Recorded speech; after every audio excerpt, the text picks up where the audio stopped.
Kreu i Drenasi të Ramiz Ladrovci ka reaguar ndaj shpalljes së rrezikut nga presioni i Serbisë, duke theksuar se Kosova ka fituar luftën ndaj Serbisë dhe gjithashtu ka fituar gjyqin në gjykatën ndërkombëtare të drejtësisë për lishmërinë e pavarësisë. Ai e cilëson si të parësyeshme këtë frikë dhe konsideron të padrejtë presionin ndaj deputetëve të pakicës jo serbe, të cilët po etiketohen me formulën e rrezikshme "kush nuk e voton Kurtin është me Serbin". Si pjesëmarrës dhe kontribuesi i politikës lokale qendrore, kam dhënë opinionin tim lidhur me prirjet e disa aktorëve politik. Opinioni im deri tash nuk është demantuar, përkundrazi, jam i befasuar me shpalljen e djeshme të rrezikut nga presioni i Serbisë. Ne kemi fituar luftën ndaj tyre, ashtu siç e fituam gjyqin për lishmërinë e pavarësisë, andaj e shoh si frikë të parësyeshme.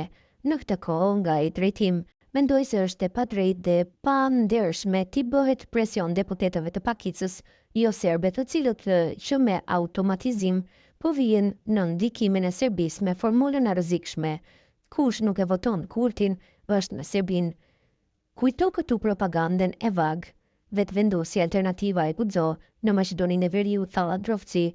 Ladrovci gjithashtu ka theksuar se për shkak të sfidave që po kalon Kosova, Vag dhe Nisma nuk kanë mjaftueshëm vota për të krijuar një unitet të gjithanshëm, të qëndrueshëm, duke shtuar se mund të kemi zgjedhje të reja. Ai ka shprehur shqetësimin edhe për mundësinë e keq përdorimit të emrave të familjeve për të komprometuar opozitën në zgjedhjen e presidentit. Me sfidat që ka Kosova, Vag dhe Nisma nuk kanë mjaft vota për të krijuar unitet të mëtejshëm dhe shpesh mund të kemi zgjedhje të reja.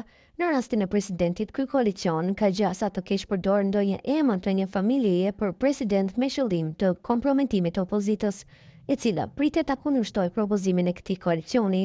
Koalicioni fundja flet për vetë kreatorët e saj, pushtet me çdo kusht, përfundoi Ladrovci.